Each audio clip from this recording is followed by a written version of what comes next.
Public service কমিশনের প্রাক্তন শ্রদ্ধেয় স্যার তার ইউটিউব চ্যানেলে মিসলেনিয়াস প্রিলিমস পরীক্ষার ফলাফল, মেন্সের সময় ইত্যাদি নিয়ে এখন থেকে ঠিক 4 ঘন্টা আগে একটা খুব অত্যন্ত গুরুত্বপূর্ণ উত্তর দিয়েছেন।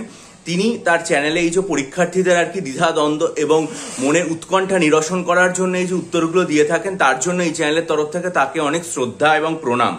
সুভাশিস খা বলে একজন পরীক্ষার্থী স্যারকে জিজ্ঞাসা করেছিলেন যে মিসলেনিয়াস পরীক্ষার প্রিলিমসের ফল কি জুলাইতে প্রকাশিত হতে পারে নাকি আরো দেরি হবে, শূন্যপদ কি 650 থেকে বৃদ্ধির সম্ভাবনা আছে?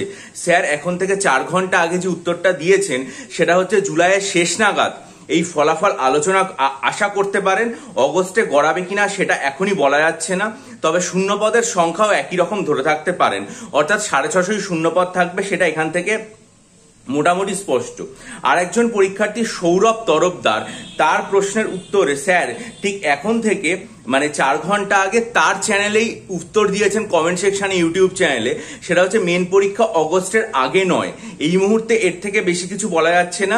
প্রিলিমসের ফলাফল জুলাই মাসের শেষে বের করার চেষ্টা হচ্ছে, এখনই এটা আর দেরি হবে কিনা সেটা বলা যাচ্ছে না এখনই। তাহলে মোটামুটি পরীক্ষার্থীদের স্যারের এই যে উত্তর, সেখান থেকে এটাই বলবো যে আপনারা মিসলেনিয়াস পরীক্ষার প্রিলিমিনারির ফলাফল জুলাই মাসের শেষের দিকে হচ্ছে এবং মেন পরীক্ষা আগস্ট মাস বা সেপ্টেম্বর মাসে হতে পারে, এই রকম একটা প্রস্তুতি নিয়ে চলুন। আমরা জানি যে পরিস্থিতি অত্যন্ত প্রতিকূল এবং মানসিক দ্বিধাদ্বন্দ্ব, উৎকণ্ঠা, অ্যাংজাইটি খুব বেশি, ফলে পড়াশোনা করা খুবই কষ্টকর। তবুও আপনারা যদি লেখাপড়া চালিয়ে যান তাহলে উপকৃত হবেন এবং শ্রদ্ধেয় স্যার যেখানে বলেছেন, ফলে আমরা আশা রাখতেই পারি এবং তার কথার উপর ভরসা রাখতে পারি। তার জন্য যদি মনে করেন মিসলেনিয়াস পরীক্ষার ডেসক্রিপটিভ বাংলা, ডেসক্রিপটিভ ইংরেজি, ডেসক্রিপটিভ কারেন্ট অ্যাফেয়ার্স এবং ডেসক্রিপটিভ অ্যারিথমেটিক স্টাডি মেটেরিয়াল নিতে চান, তাহলে ডেসক্রিপশন বক্সে ইমেল আইডির মাধ্যমে আমার সাথে যোগাযোগ করুন। বহু পরীক্ষার্থী নিয়ে উপকৃত হয়েছেন, আশা করি আপনারা নিয়ে উপকৃত হবেন। চ্যানেলটা সাবস্ক্রাইব করে বেল আইকন প্রেস করুন। ভালো থাকুন, বিজয়ী হন, সফল হন।